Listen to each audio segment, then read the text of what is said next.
Good Wednesday, good post-election day. Thank you for being a part of the program tonight on this 20th day of May.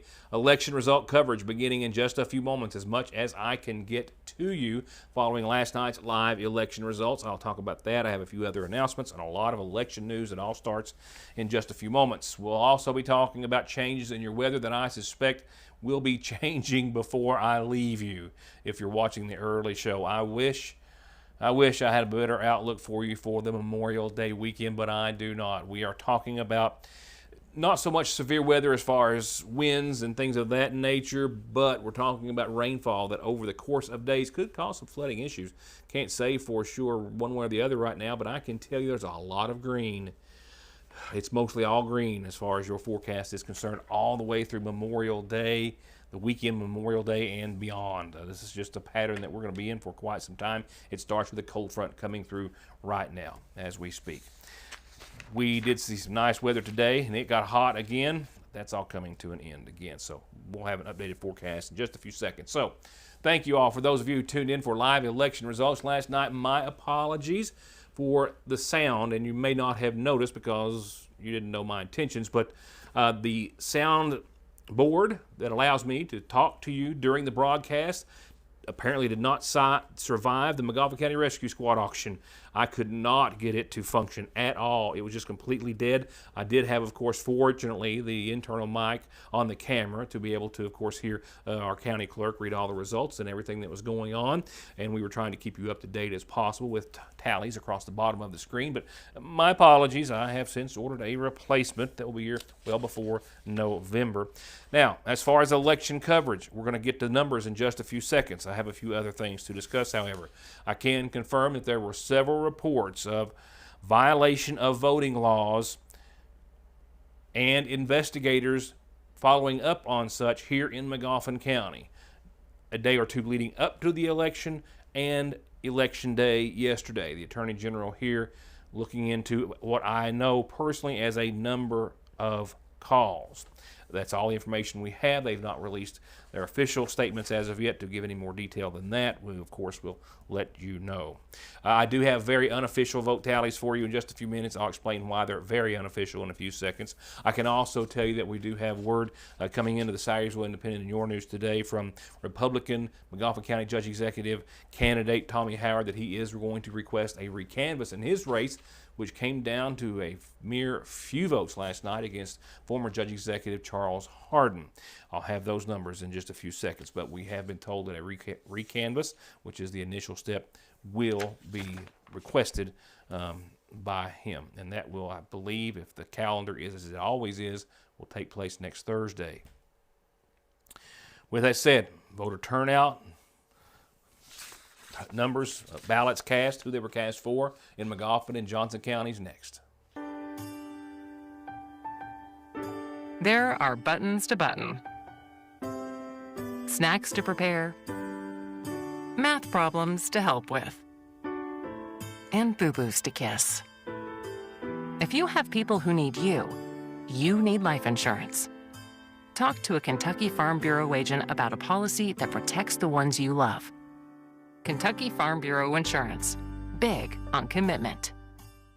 Conley Tire, your most trusted source for tires, wheels, maintenance and repair, lift kits, and more. With inexpensive and reliable computer diagnostics, big discounts on big-name tires year-round, and everything you need to travel safe at Conley Tire in Staffordsville or conleytire.net.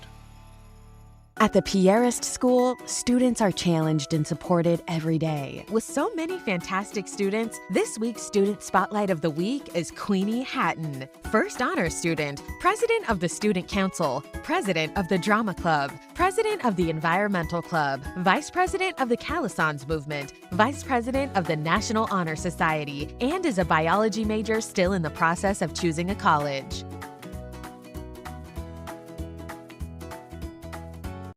For home, farm, hillside, or anywhere you need it, A&W Tree Services offers professional tree and brush trimming, removal, and complete cleanup. They're experienced, insured, and have great references. Call for a free estimate, 496-9385 or 9442. A&W Tree Services. Voter turnout in Johnson and Magoffin counties, I've got that number. Statewide, I don't have the exact number as of yet. It's right around the 30 percentile, somewhere in that nature, just by doing my math, and I'll not put much faith in that. As far as Johnson County, we have a 29.3% voter turnout in totality. That means that it's split between a Democratic, which are fewer Democratic voters, obviously, Democratic voting turnout of 13.5% yesterday and 38.5% for Republicans in Johnson County. That all evens out to about 26, almost 27% in Johnson County for total voter turnout. 4,921 ballots in totality were cast yesterday in Johnson County, 4,317 in the Republican primary, of course, and it was all Republican primary yesterday for the most part, as there wasn't a single Democratic challenger, and some nonpartisan races that will carry over, but we'll talk about that in more detail. Magoffin County we saw a 31.99% turnout, a little better. We had 40.02 Republican turnout yesterday, 26.38 on the Democratic ballot. Not a whole lot of Democratic races yesterday.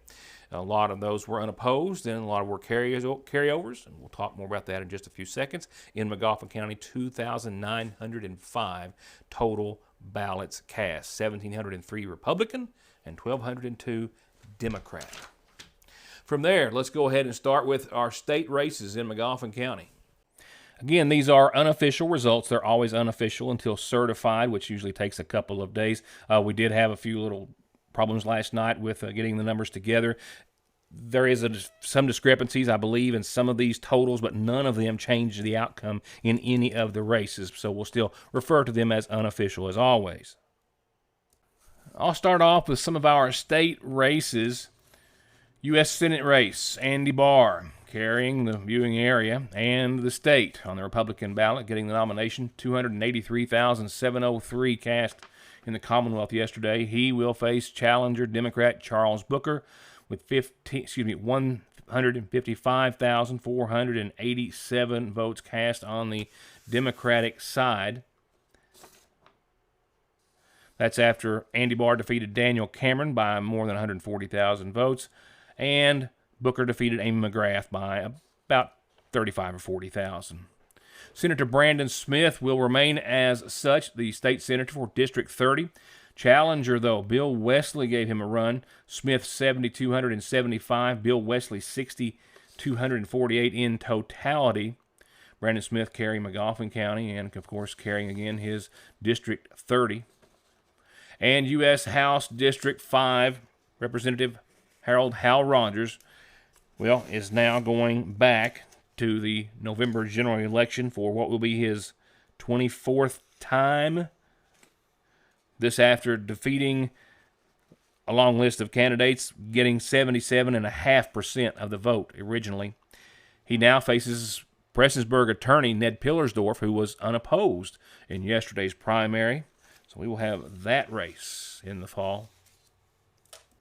Now, on to local races. We'll start with the Magoffin County Judge Executive's race. Former Judge Matt Wireman, of course, unopposed and sat out the primary and awaits now Charles Hardin, Republican, yes, Republican, as we all know now, candidate and nominee after narrowly defeating Tommy Howard by a 13-vote margin. Again, this was a close race. This went back and forth as far as lead changes, and Howard has indicated that he is going to request a recanvass in the race. Magoffin County Court Clerk Renee Arnett Shepard advanced to the November general election after she was unopposed in yesterday's primary. Republican candidate Isaac Minix was on the ballot as the only candidate. This was due to timing of the removal of another Republican candidate who was not on the list. Isaac Minix's name, therefore, still remaining on the ballot due to those time restraints, and received 1,015 votes, and will, of course, face Renee Shepard in the general election this fall. From there was also a number of other races which did not appear on yesterday's ballot. Unopposed for Magoffin County Attorney is County Attorney and Democrat Travis Joseph. A number of candidates on both sides of the aisle for Magoffin County Sheriff. Democrat candidates have been now narrowed down to one. Randall Bob Jordan receiving 574, Dewey Marshall 314, Dakota Murphy 141. Bob Jordan advancing to the general election, where he will face current Sheriff William Bill Meade, who received 957 votes yesterday in the election. Next closest was Rodney Patrick with 528. Then Chris Minix with 88, and Pippi Holbrook, Jonathan Holbrook with 74, and James Harless with 18. So this November, we will have a race between current Sheriff William Bill Meade and former Sheriff Randall Bob Jordan in the November general election. Magoffin County PVA, Rebecca Allen, unopposed in the Republican nomination as well. No Democratic challengers, of course. Her name again will show up on the November ballot.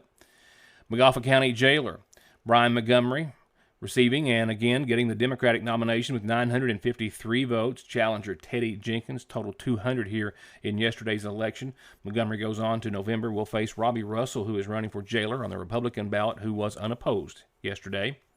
Mark Jenkins, also unopposed in the Democratic ballot. Johnny Lovely, Republican for coroner, 1,051 votes. Another case where another Republican challenger had come off of the ballot, but not enough time to see his name also not on there, so his name remained. Magoffin County Surveyor Kerry Howard, who also was unopposed, also not on yesterday's ballot, but will be again on November's as unopposed. For Magistrate, District 1 in Magoffin County, Republican Stanley Ryan Hensley, 188 votes to incumbent Darrell Ray Howard's 428, with this race being decided yesterday as there were no Democratic challengers. In the Magistrate's race for District 2 in Magoffin County, Eddie Jenkins, unopposed on the Republican ballot, awaits now Joshua Watson, who won the Democratic nomination yesterday, 251 to 111 for William Paul B. Howard. From there, we go to the magistrate's race in District 3. We had on the Democratic nomination, or the Democratic ballot, rather, Joe Bailey, former magistrate, 195 to Paul Bailey's 116. Joe Bailey goes on to November. Franklin Ray Bailey on the Republican ballot will advance with 238 Republican votes. Jeremy Hanshew and Tim Conley, 121 apiece, and Clayton D. Howard receiving 51. Magoffin County Constable's race, Eric Trusty, James E. Rudd, we already knew this, both unopposed, both on to November. Magoffin Constable District 2, Jeff Perkins, Wade Collinsworth, both unopposed in their own parties, both advancing automatically to November and not on yesterday's ballot. And Magoffin County Constable District 3, Richard Rex Love, Constable, defeating Mitchell Bailey on the Democratic side and getting the nomination, 267 to 114. Danny McCarty getting the Republican nomination with 231. To Chester Dwayne Reisner's 99 and Gabriel Gabe Brown's 158. Also unopposed and being a nonpartisan race, Dennis Prater for district judge in the 36th district will, of course, retain his seat as such with no opponents. From there, we'll go on to Johnson County elections, and Johnson County Judge Executive Mark McKenzie will remain as such. Every Johnson County race decided yesterday. Not a single Democratic challenger. We'll start with the judge's race. McKenzie, 2,777 to Doug Sailors, former Sheriff Doug Sailors, 1433. Sally Conley Holbrook, the county clerk, unopposed. Hillary Chafin, Johnson County Circuit Clerk, also unopposed. Michael Endicott, Johnson County Attorney, also unopposed and will retain their seats or take them. Johnson County Sheriff Scott Hazlett easily winning, 2,622. Next closest challenger was Mr. Jeff Castle, 996. Tom White with 466. Chad Penix with 189. Johnson County PVA will go to Ross Conley Sonor, 2,143 to 1,878. For Ray Davis III, Johnson County Jailer, Steve Rose, unopposed. Johnson County Coroner goes to William Billy Taylor, 2,216 to 1,865 for Jeremy Hyden. Clarence Scarberry, unopposed, for Johnson County Surveyor. For Commissioner District 1, Jessica Click, 785 to Larry Frisbee, 645, and will remain her seat on the court. For Commissioner District 2, Nancy Cantrell, 544. Mikey Gerald next, 512. Larry Duty at 118, and Clarence Ray Daniel, 42 votes to round out that race. Commissioner District 3 goes to Keith Patrick with an even 800. Noel Crum came in second at 499, and Brian S. Childers with 214 votes in yesterday's primary. Tim J. Branham for Constable District 1, unopposed. For Constable District 2, Ricky Joe Keaton, also unopposed and not on the ballot yesterday. And for Constable District 3, John Mike Stapleton, unopposed and not on the ballot yesterday, but will, of course, take that seat and that win. And remember, none of this includes all the nonpartisan races, which will be on November's ballot: mayoral, city council, board of education, soil and conservation, and the like. They, of course, will be the races that will add to all of the before mentioned this November. I'll be right back. Your calendar, some more news, and an important weather forecast. Ranked in the very top 10% of the top 150 Kentucky workers' compensation attorneys for Social Security, disability, SSI, personal injury, or workers' compensation, if your working days are over, meet Grover. 888-9-GROVER or locally 349-2065. Saving, planning, budgeting, investing, all the financial steps that it takes to enjoy the real ones. Let Sagersville National take the journey with you with the peace of mind of secure online and mobile banking, overnight deposits, safe deposit boxes, and all of your home, auto, consumer, and business loans. Sagersville National Bank since 1902. These are actual recent images of local heating and cooling systems, residential and commercial, an example of 75% of all the calls that Ultimate Air responds to. Little or no maintenance, or sometimes someone else being paid to maintain a system. Prevent 75% of your breakdowns with preventative and actual maintenance by Ultimate Air. Locally owned, locally trusted. I wonder, could this be our last trip together? What if I upset him? He might never call again. But what if I don't say anything? Hey, Dad. Is something wrong? Actually, are you okay? If someone you know or love is struggling, contact Big Sandy Healthcare today. A special anniversary wish starts tonight's Farm Bureau calendar, and that is to his wife, Sherry. I ran into my friend Jeff Caldwell earlier today. He said, please wish my beloved wife, Sherry, a happy 26th anniversary with lots of love. Happiest of anniversary wishes to you both, Sherry and Jeff Caldwell. Happy anniversary to you. From there, just a couple of reminders on the calendar. Tomorrow is Senior Commodity Day at the Water into Wine Food Pantry over at the Lakefront Church of God on Route 30. Today wrapped up their last regular commodity day for the month. Tomorrow is also commodity day at the McGoffin County Senior Citizen Center. I know kids aren't out of school yet, but it's getting close. And when they are, you've got a couple of months that they could go down and volunteer one time each month if you can spare them. And I think most of us can or could. And they can go help. Volunteers are always needed. Tomorrow, Thursday at 11, you could go down a little earlier too if you've got time to help them. It's just a wonderful thing to do, and certainly a deserving bunch of folks. Holiness House of Prayer wants to remind you that they're getting close to halfway through their 13 weekly sessions, Monday sessions, 6:30 at the Health Department, Grief Share sessions, where you can come and get some support if you've suffered a great loss in your life. And we can give you support as far as the calendar is concerned, announcements and the like. Please send them to me whenever you have any. I do have funeral service announcements this evening as we go further. I do know that 72-year-old Rick Fletcher of Gardner Trail here in Sagersville passed away on today's date. The son of the late Robert and Dorothy Salyer Fletcher. He is survived by his wife, Fernie, sons Ricky James Fletcher and Dalton Fletcher, and a host of family and friends. Services are incomplete at this time, but to be announced soon by the Sagersville Funeral Home. Services are also incomplete at this time, but to be announced soon in honor of 78-year-old Joanne Begley of Salt Lick, formerly of Sagersville. She as well passed away earlier today at the Menifee Meadows Nursing and Rehab Center in Frenchburg, the wife of Ronald Begley. Arrangements to be announced soon by the McGoffin County Funeral Home.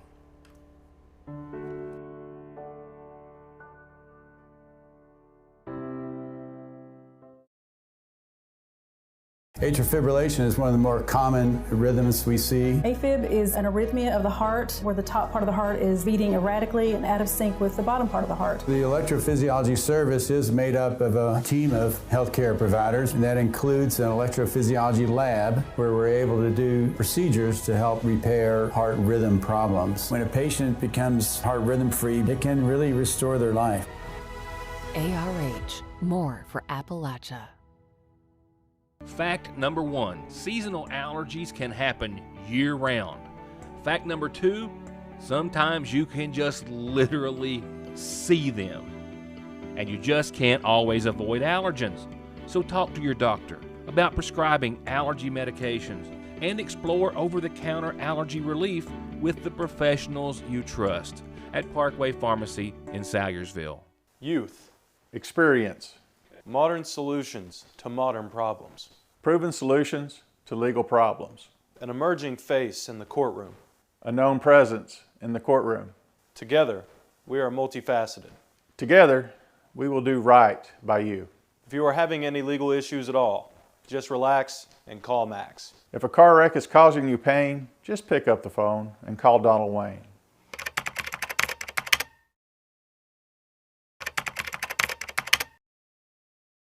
A big day today on a couple of different fronts that we'll follow up with beginning maybe as soon as tomorrow, and some other stories. The Fallen Officers Memorial today.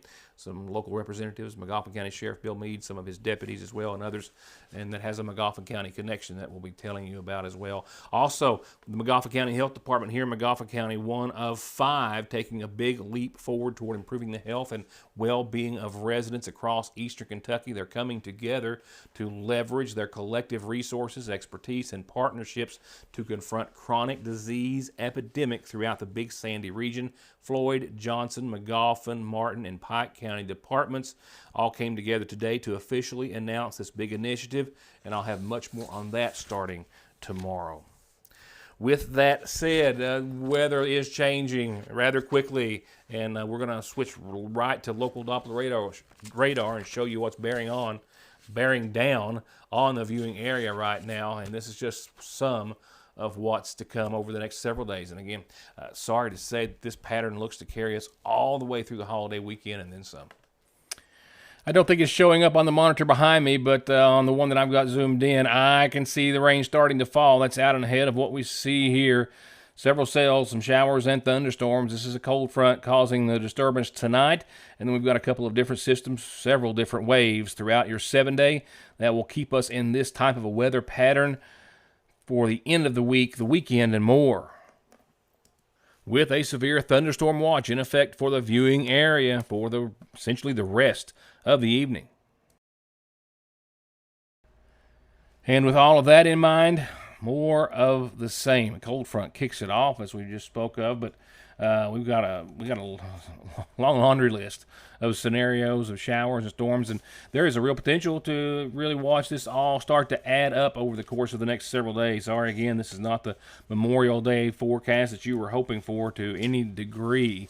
We're going to have to watch as these waves progress and see how they add up and see if we might have some flooding issues. A 90% chance of showers and storms, as we just talked about a few moments ago, and a low of 56 degrees for your Thursday. We'll crank it right back up after, say, 1 or 2 o'clock to about a 70% chance of showers and thunderstorms. The cold front, though, leaves us much cooler tomorrow.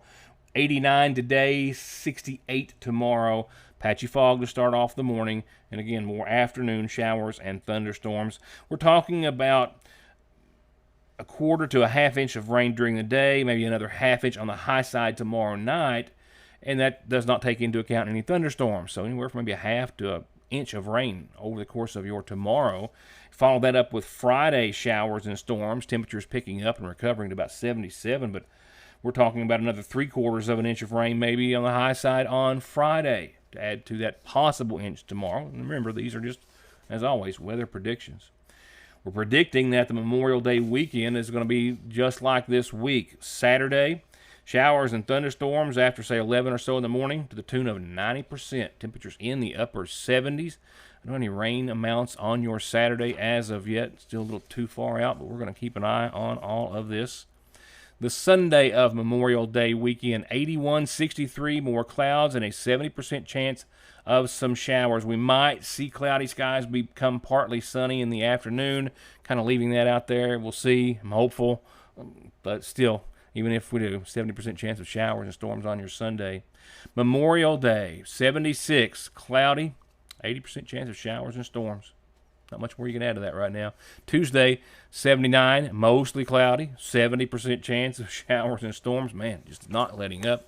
Wednesday of next week, maybe the second, maybe the first day that we've even got a little sun to talk about. Partly sunny, 80, and a 60% chance of showers and storms. Good night. As always, keep your eye on the weather, and then keep it tuned into Your News Today tomorrow. Thank you for watching.